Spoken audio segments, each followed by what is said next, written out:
Hoje eu converso com o André Guerent, que também foi estagiário do projeto Fortalezas Multimídia, estagiário de arquitetura desse projeto. André, conta pra gente primeiro um pouco da tua trajetória. Por que tu escolheu fazer arquitetura na UFSC? Como é que tu conheceu o projeto Fortalezas Multimídia? Se tu já tinhas visitado as fortalezas antes do projeto, se já as conhecia? Enfim, conta pra gente um pouquinho da tua trajetória pessoal. Olha, Pedro, bom dia. Na verdade, eu nem sei por que eu escolhi arquitetura. Acho que foi uma daquelas coisas assim que a gente tá meio perdido ali na vida e só faz. Eu havia feito vestibular já no ano anterior para a UFSC, que tinha entrado para o curso de física. E cursei lá um semestre, estava na metade já do segundo semestre, quando, sim, não estava muito contente. Aí eu ainda me lembro que era o último dia possível para fazer o trancamento de matrícula. Eu fui lá correndo assim, fiz o trancamento de matrícula, acho que já fiz inscrição no vestibular, meio sem saber o que queria, mas como meu pai era formado em arquitetura, apesar de nunca ter atuado na arquitetura, né, ele já tinha uma empresa antes. Mas eu acho que foi assim, por influência, meio de sem saber o que fazer, meio perdido na vida, né, saindo de um curso que não estava muito legal e acabei caindo em outro. E acontece que gostei, assim, arquitetura não é um curso muito fácil, né, assim, mas ele abre bastantes horizontes de possibilidades, assim, a gente almeja muita coisa, a gente consegue ter muita informação de muitas áreas, é um curso bastante plural. O projeto Fortalezas eu conheci através de um edital, né, um chamamento para estágio. Estava no curso de arquitetura, na segunda fase, se eu não me engano. Aí procurando, né, alguma coisa para fazer ainda já encontrado no curso, né, já estava lá estudando, sempre gostei muito das disciplinas de história. Eu gosto de estudar história, geopolítica, né, geografia, né, geopolítica. E aí apareceu essa oportunidade, eu fui lá, falei com o Tonera e comecei a estagiar, na verdade, a bolsa, né, nem lembro se era bolsa de extensão, o que que era, mas para trabalhar especificamente no projeto Fortalezas Multimídia. E aí caí lá, comecei a descobrir o patrimônio histórico, comecei a me achar nessa área, né? Eu já conhecia as fortalezas da UFSC, né? As fortalezas da Ilha de Santa Catarina, como um bom manezinho, tinha visitado já todas, com exceção da Ilha de Araçatuba, por motivos óbvios, né? E o Forte de Naufragados, é Marechal Moura, não me recordo. E aí comecei a trabalhar lá, a gente fazia muito no começo. E agora? Nem me lembro. Lembrei-me. No começo a gente estava em processo de revisão das fortalezas, porque o projeto Fortaleza Multimídia tinha feito um levantamento naquela época, né, de 3D das fortificações, que era uma coisa bem inédita quando fizeram, né? Em 2008 a gente estava num processo de revisão disso, então a gente ia muito às fortalezas, assim, tinha vezes que ia semanalmente nas fortalezas fazer medições, levantar os tamanhos dos cômodos das paredes e alturas de janela e tamanho de janela das fortificações, né, por uma questão de atualização cadastral, assim, digamos. E depois, atuando nas fortalezas, a gente aí, como o projeto Fortaleza era tocado pelo Tonera lá no ETUSC, né, antigo ETUSC, depois da EPAI, ele também tinha muitas obrigações com o departamento de projetos, né? E eu, por ser estagiário da arquitetura, apesar de trabalhando no Projeto Fortaleza, eu acabei começando a fazer muita coisa também dos projetos que caíam para o Tonera. Como ele era ligado à parte das fortificações, vinha muito a parte de patrimônio histórico da UFSC, coisas nesse sentido, né? Então a gente fez algumas coisas da igrejinha da UFSC. Acabamos depois também por fazendo especificações e concluindo o processo de licitação do museu da UFSC. Então foi uma atuação bem plural minha no projeto Fortalezas. Com o advento, com vindo aquele projeto de fazer o levantamento do Alferes Correia Rangel também, eu fiz muita análise de mapa e das cartografias, né? E também dos levantamentos que o Rangel havia feito das fortificações, então para comparar.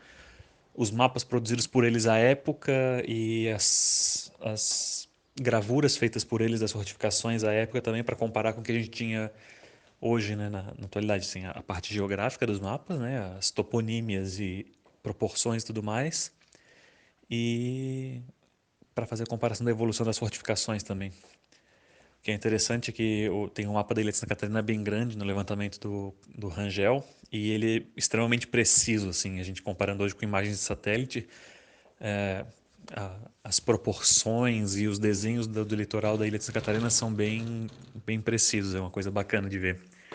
E também, se eu não me engano, só um dos um ou dois, uma duas toponímias estão com o nome alterado hoje em dia.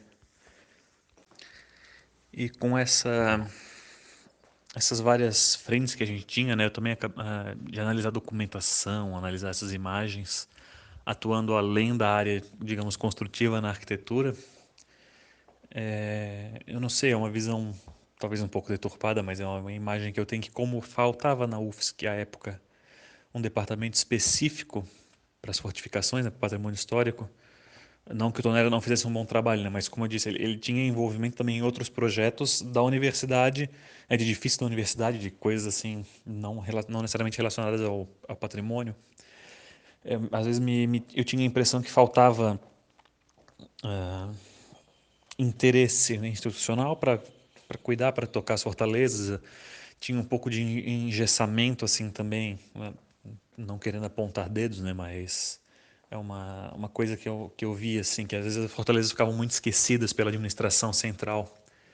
Era tudo muito difícil, assim, a gente queria propor coisas novas, usos novos para o patrimônio histórico poder se manter, né? Que não, tem toda aquela discussão de não faz sentido a gente preservar, a gente conservar, né?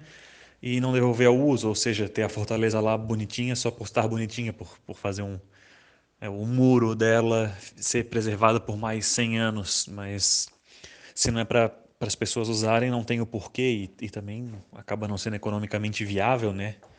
Tu manter um bem assim.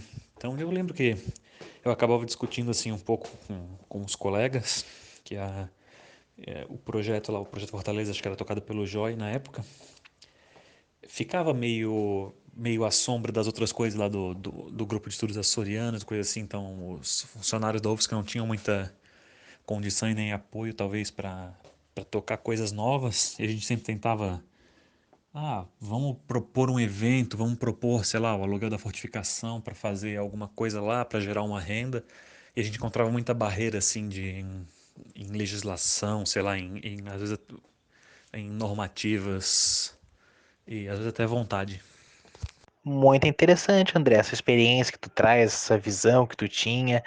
Mas enquanto eu ouvia a tua fala, eu estava pensando, mas a gente entra nos sites da UFSC, das fortalezas, em todo o material que a gente encontra da universidade falando sobre as fortalezas, né, sobre a preservação delas como patrimônio histórico e cultural, a gente tem informação de que a UFSC assumiu as fortalezas. E pelo que tu estás me dizendo, parece que isso não é bem assim, né? Se tu puderes falar um pouco mais sobre isso? A gente sabe que a questão patrimonial no Brasil é complicada, né, Pedro? Não há muito interesse, não havia pelo menos, hoje pode ser que tenha mudado, mas não havia muito interesse na preservação porque é uma coisa cara. E geralmente nas nossas cidades, né, aí falando em preservação do patrimônio como um todo, não só das fortalezas, isso acaba sendo, na visão de muitos, um entrave ao desenvolvimento. Né? Não, tem que preservar aquela casinha porque blá. Vê, Florianópolis a gente teve vários eventos aí um tempo atrás, a demolição do edifício Mussi no centro para erguer um prédio de estacionamento que foi feito, né, a toque de caixa num sábado de manhã, porque sabia-se que não podia fazer, mas conseguiram aquela autorização, né? As coisas que acontecem. E com as fortalezas não era diferente. Aí realmente não sei qual a raiz, né, desse caso, mas era uma coisa que eu enxergava. Hoje estou um pouco longe, já não me envolvo mais tanto com patrimônio, até nem tanto com arquitetura, mas é aquela ideia, assim, eu não via uma movimentação do órgão, da entidade, para fazer aquilo funcionar, tu me entendes?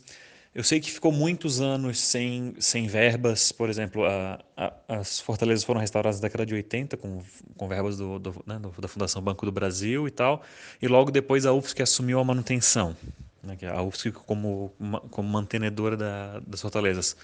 Só que isso tudo é muito caro, e eu sei que o que se cobrava de entradas, né, de tarifas para utilização era muito pouco, não pagava nem a conta, assim, digamos, de mandar cortar grama, sabe?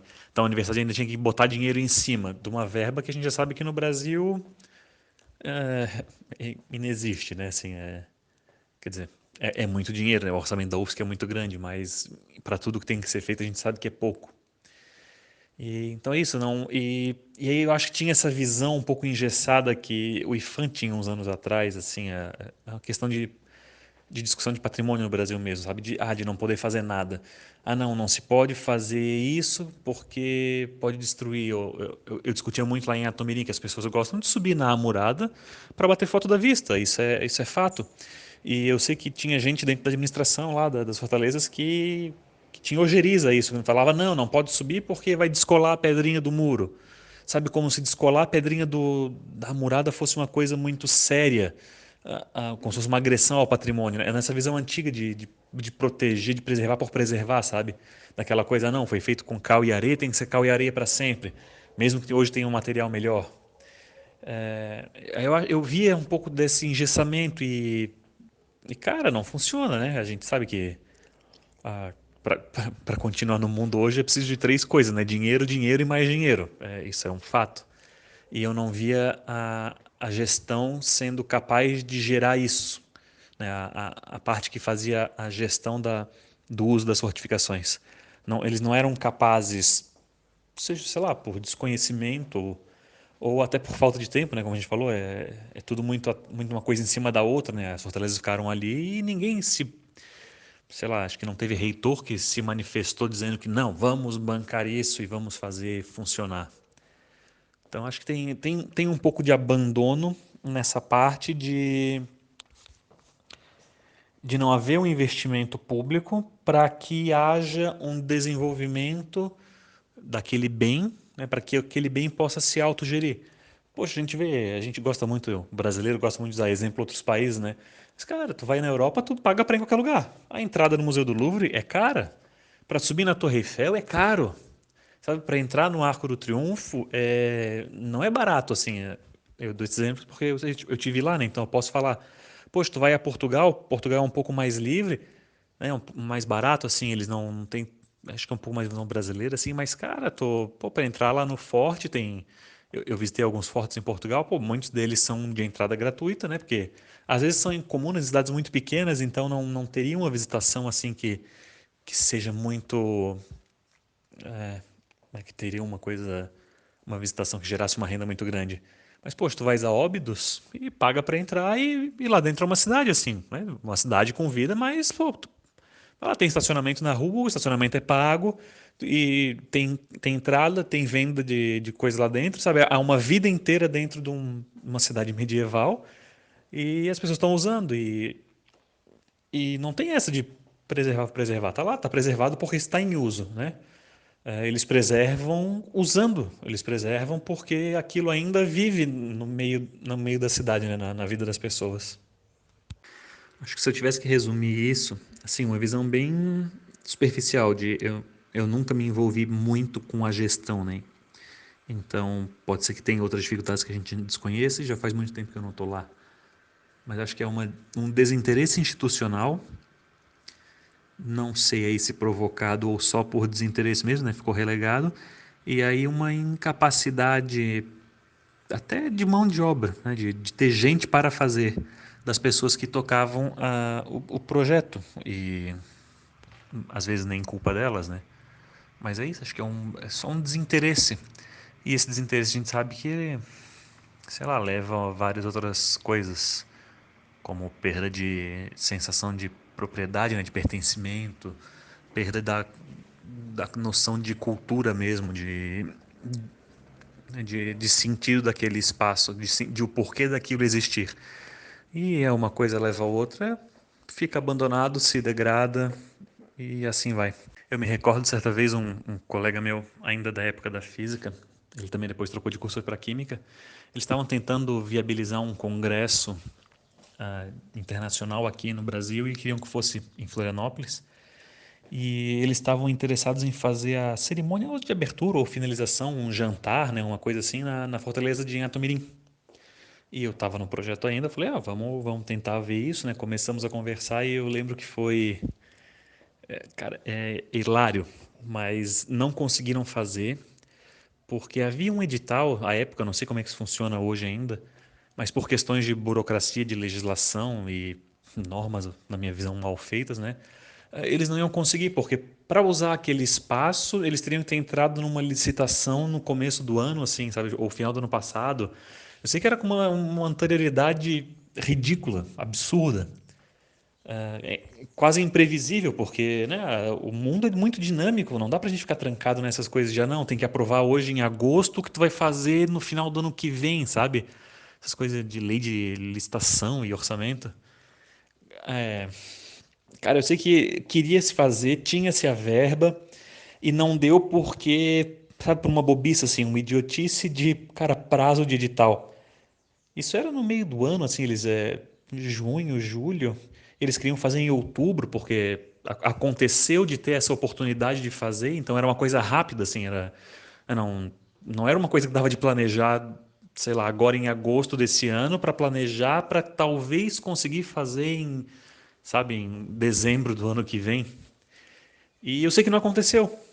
E, poxa, era um evento internacional com bastante gente do mundo inteiro que poderia lá usar o espaço. Sabe que a Anhatomirim tem uma vista fantástica. Imagina é um jantar lá, sei lá, um jantar dançante no quartel da tropa, né? Não sei, uma coisa assim. E perde-se a oportunidade, inclusive uma grana que teria entrado à época em taxa de uso, em sei lá, em dinheiro revertido para a manutenção da fortificação, por causa disso, assim, de uma.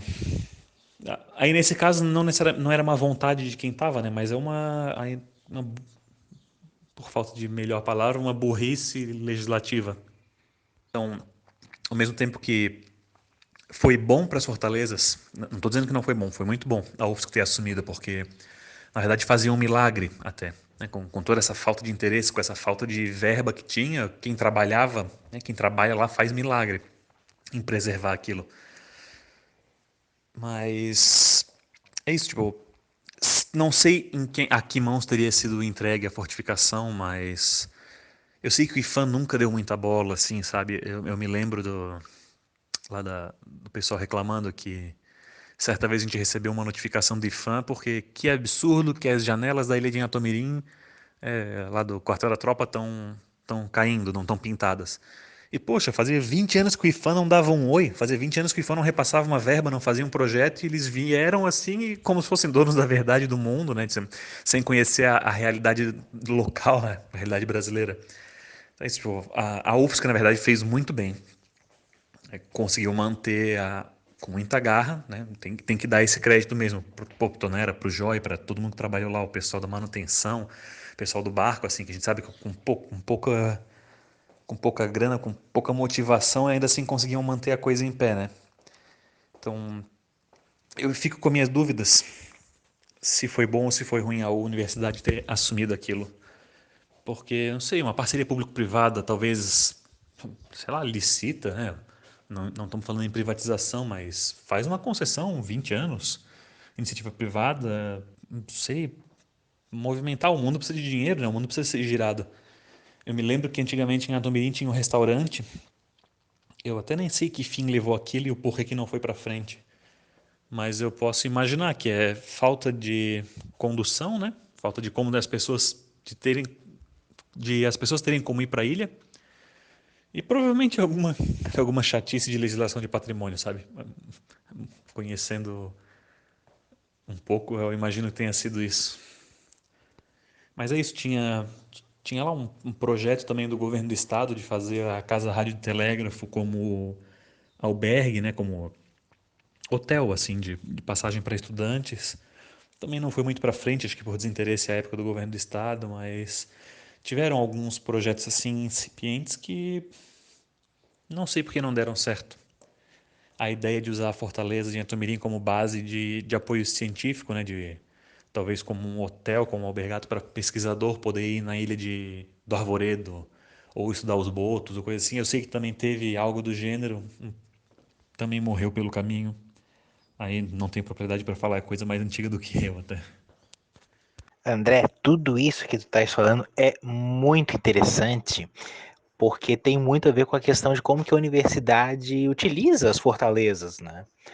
E tem muito a ver com uma crítica que o Ciro Lira, arquiteto responsável pelo restauro da Fortaleza de Itomirim na década de 70 e 80, ele, numa entrevista que está no CD-ROM Fortaleza Multimídia, né, que eu sei que conheces muito bem esse CD-ROM também. Nesse depoimento, né, gravado em 1990, ele faz uma crítica de que a Anhatomirim ainda é muito subutilizada. Eu vou compartilhar esse trecho aqui contigo, né, para relembrar esse trecho. E depois de ler esse trecho, eu queria que pensasse um pouquinho e respondesse: será que hoje Anhatomirim, Ratones e Ponta Grossa, né, agora pensando nas três fortalezas, né, será que as três fortalezas ainda são muito subutilizadas pela UFSC? Olha, Pedro, faz um bom tempo que eu não, não fui às Fortalezas, não sei o que a UFSC faz hoje. Eu posso te responder de alguns anos atrás.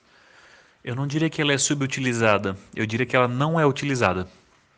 E ponto. Ela é mantida. Eu não me lembrava dessa entrevista do arquiteto do Lira, mas é interessante como as coisas não mudaram, né? Em 20 anos.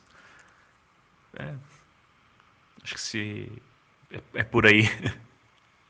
Ah, sim, para deixar mais claro, né, o hoje não se refere exatamente a 2020, mas contemporaneamente, quer dizer, muitos se lembram do trabalho da UFSC na década de 80, 90, né, para restaurar as fortalezas, o projeto Fortaleza da Ilha de Santa Catarina, mas e depois disso, né? Quero dizer, por exemplo, a fase que nós já estávamos lá no projeto Fortaleza Multimídia, por exemplo. Tudo isso eu estou englobando como hoje. Nesse caso, bom, assim, tem muita gente com vontade, dá para dizer. O Tonera tem muita vontade que funcione, o Joy também tinha bastante interesse, os outros técnicos ali, até pessoas que não estavam necessariamente relacionadas ao projeto diretamente, né? Outros funcionários lá outros técnicos administrativos do ETUSC, o Sandro, quem mais que me lembra também, a Jana, sempre disseram que apoiavam e gostariam de ver funcionando. Mas se a pergunta é a instituição, a UFSC, a resposta é a mesma. Não, a UFSC não usa Fortaleza. E nem sei se tem interesse em usar. Até me parece que durante a gestão da Roselane houve uma tentativa de reaproximação. Inclusive, ela foi na Fortaleza e teve aquele episódio engraçado de o barco que ela estava, ela e a comitiva, ter quebrado, né, no meio da travessia por problema de manutenção, né, por falta de recurso para manutenção. Essas coisas, essas quase piadas que acontecem, né? Sabe que eu me peguei pensando agora? Eu acho que o programa Fortaleza Multimídia, o programa Fortaleza da UFSC, aliás, foi feliz em fazer a manutenção ao longo desses anos, né? São 40 anos e é verdade, a Fortaleza tá limpa, tá bonitinha, né? Tá lá, podia estar melhor, podia, mas tá bem. Ele foi muito feliz nisso, foi muito feliz em propor usos. A gente viu ao longo dos anos várias propostas. Eu acho que faltou realmente foi a comunidade abraçar. Talvez o tripé universitário, a parte de extensão, talvez, de chamar a comunidade tenha faltado. A comunidade acadêmica, inclusive. Eu me peguei pensando aqui de, gente, por que que não há interesse em utilizar, né? Poxa, teve lá a parte da biologia, realmente teve a parte do aquário lá no Novo Paiol da Pólvora, isso eu me lembro. E por que que não acontece, né? Eu acho que é uma discussão mais profunda aí, Pedro, até da estrutura universitária, da estrutura de como acontece pesquisa e como acontece ensino na universidade. Não sei, talvez a forma de controle, né, que existe dos pesquisadores, aquele esquema de ter que ter publicação, ou a coisa do ser um professor pesquisador e não ter um professor e alguém que só pesquise, sabe? Essa coisa. Que eu acho que é achismo mesmo, tá? Talvez não haja interesse dos professores em ter projetos lá. Porque, cara, é uma ilha, né? O acesso não é assim fácil, a gente não vai a pé, né? Então não dá para entrar e sair quando quiser, depende de barco. A Baía Norte não tem muito problema de navegabilidade com vento, né? Então não sei, não é esse tanto problema. Mas eu acho que passa por isso, sabe? De quem é que quer ir para lá. Porque teria que ter uma base mais contínua, né? Não, é longe, não dá para ficar indo e voltando o tempo todo. Então acho que teria que ir ficar, sabe? Será que eles estão dispostos a ir passar um fim de semana lá? Eu acho que tem gente que sim. E talvez até haja aí um problema de gestão em oferecer, né? Ou talvez tenham oferecido tanto e cansaram. Mas acho que talvez a pergunta aí seja um pouco mais profunda mesmo. Talvez seja lá no, na parte de gestão da nessa gestão, ensino, pesquisa, né? Essa falta de gestão no próprio tripé da universidade. Muito bem, André. Bem interessante essa tua fala. Mas voltando para algo que falasse lá no início, né? Tu dissesse algo mais ou menos assim, né? Ah, como um bom manezinho, eu já tinha visitado as fortalezas.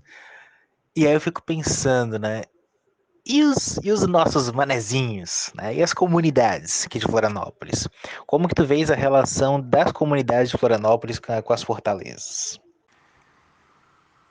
Não sei se eu tenho muita propriedade para falar sobre a relação da comunidade, porque não sou uma pessoa tão comunitária assim. Mas a impressão que eu tenho é que a gente dá muito as costas para as fortalezas. Não só as fortalezas, né? É uma visão mais de patrimônio mesmo. A gente não costuma dar muita bola para isso. Não sei, talvez naquela, como a gente conversou já antes, né? Da lógica da exploração do capital na cidade, a lógica de que o patrimônio histórico atrapalha, né? Que é uma coisa velha que está ali que não faz sentido, né? Que o novo sempre vem. Eu tenho a impressão que a gente não vive, né? Não tem a fruição do patrimônio, né? Do bem patrimonial, e no caso das fortalezas, né? Eu acho que em algumas comunidades há um princípio de exploração econômica. Talvez ali em Governador Celso Ramos, aquela região de Gancho é uma região mais empobrecida, né? Não tem muito acesso, cara, não tem acesso a serviços, a serviços, não a empregos, né? É longe, é perto de Florianópolis, mas ao mesmo tempo é longe, então tem um custo alto de deslocamento e tudo mais. Então acho que tem gente que acaba vivendo do turismo da Fortaleza, mas é só no verão, né? Tem os restaurantes ali que acabam servindo almoço para os turistas que vêm de escuna, que dão uma voltinha na Fortaleza e vão almoçar. Mas eu não sei se passa muito disso.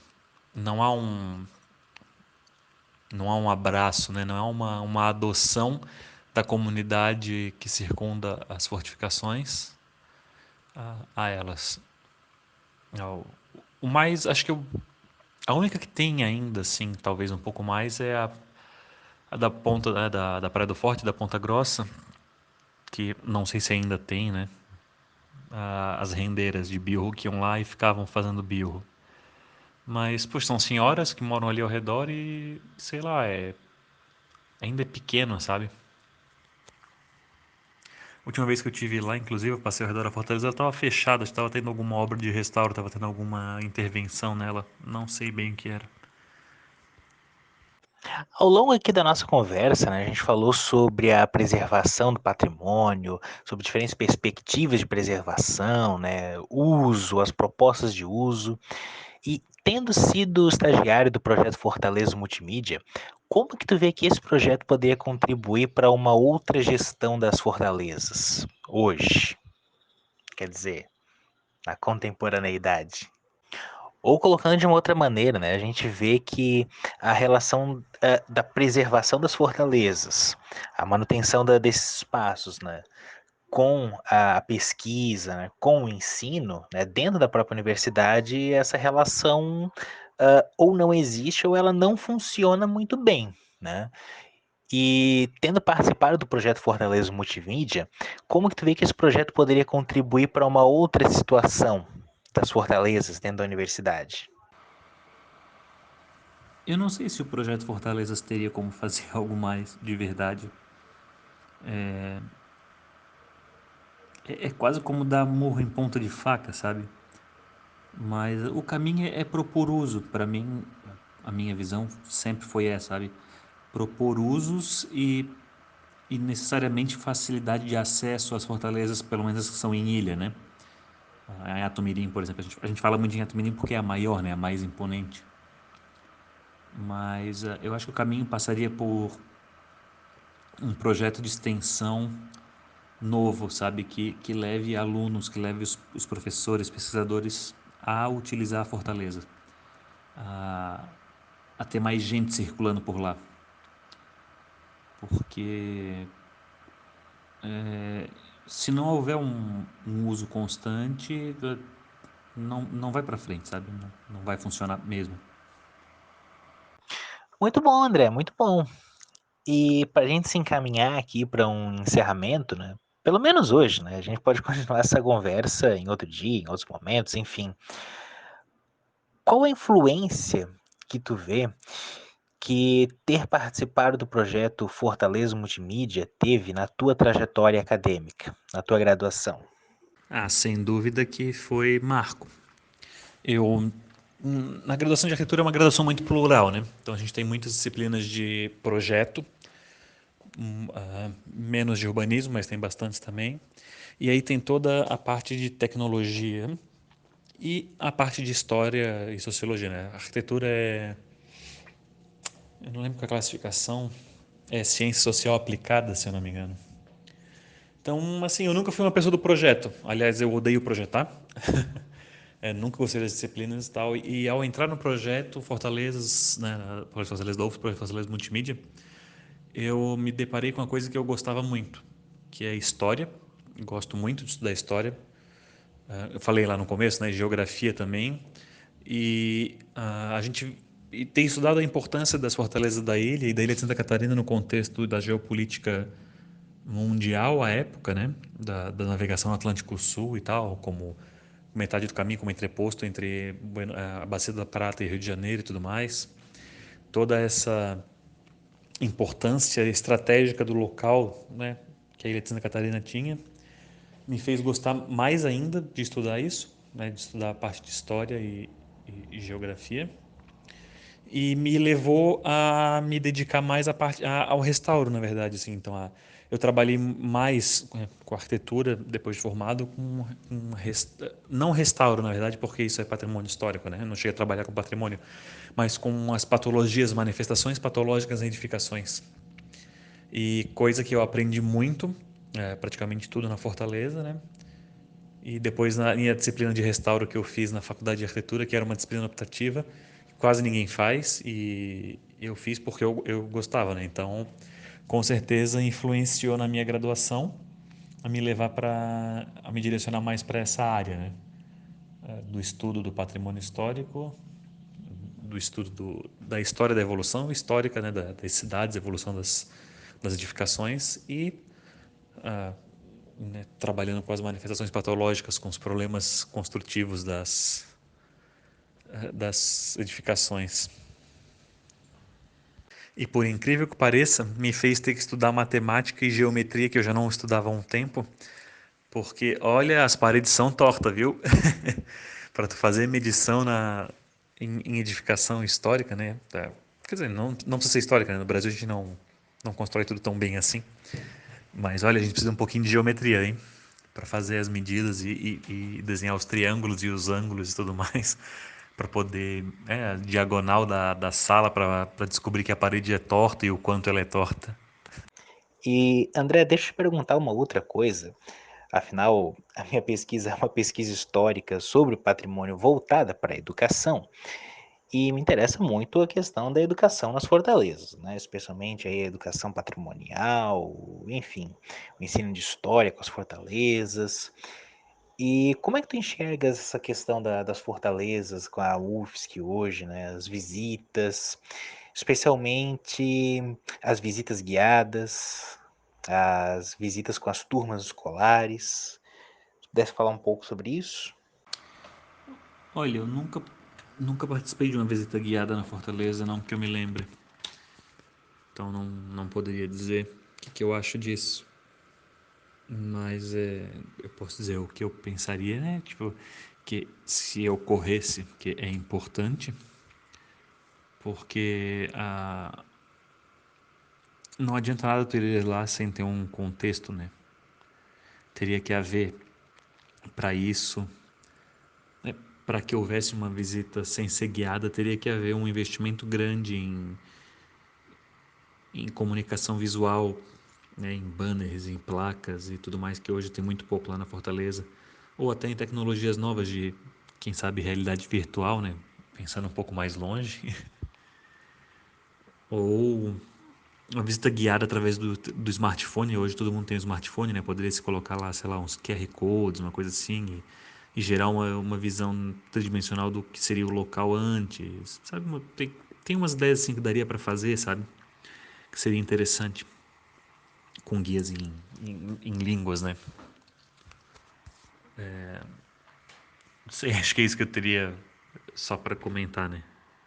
Da importância que é de não ter só lá a fortaleza, as fortalezas paradas, né? Tem que ter alguém que explique, tem que ter um material de apoio para contar a história, para contar o dia a dia, né? Hoje, as fortalezas de Anhatomirim e Ratones são candidatas a patrimônio mundial, né, numa candidatura com outras fortificações brasileiras, né, 19 ao total. E eu queria saber se estás acompanhando essa candidatura, se estás acompanhando esse processo, o que que tu pensas disso tudo? Eu não estou acompanhando não o processo da Unesco. Só vi que estava acontecendo, mas eu acabei nos últimos anos me afastando um pouco dessa área, né? Estudando lá para os meus concursos. Então eu não estou acompanhando muito não. O que eu posso dizer é que é importante na questão patrimonial da preservação, porque dá uma visibilidade maior ao patrimônio, dá uma importância maior. Que a partir do momento que ela é reconhecida como patrimônio mundial, ela passa a ter uma proteção mais intensa, né, digamos assim, passa a ser mais bem cuidada, porque tem que atender a critérios que outros países, outros lugares vão cobrar. E é importante porque acho que bota o Brasil, né, o conjunto inteiro brasileiro, especialmente do sul do Brasil, no cenário mundial. A gente sabe que a ilha de Santa Catarina tinha muita fortificação. Né? O conjunto de fortificações daqui tu vai saber melhor do que eu, mas salvo engano é maior do que todo o arquipélago dos Açores. Né? A ilha de Santa Catarina sozinha tinha mais fortificações que o arquipélago dos Açores. O que denota a importância estratégica no desenvolvimento da região do sul do Brasil, da região do Brasil, né? Na época do Brasil colônia, Brasil império e tudo mais. Então vem para esse reconhecimento reforça essa visão de que a gente tem uma história, né? Que a gente tem uma contribuição grande no desenrolar da história mundial. André, muito obrigado. Foi muito legal ter conversado contigo, né? Relembrando aí os nossos tempos de Etusc, de Depai, Projeto Fortalezas, muito cafezinho que rolou. E a última pergunta, no caso, é se tu me autoriza, né, a utilizar essa nossa entrevista, publicar, enfim. Não, Pedro, não pode usar a entrevista. Joga fora. Não, tô brincando, é claro, né? Sem problema nenhum.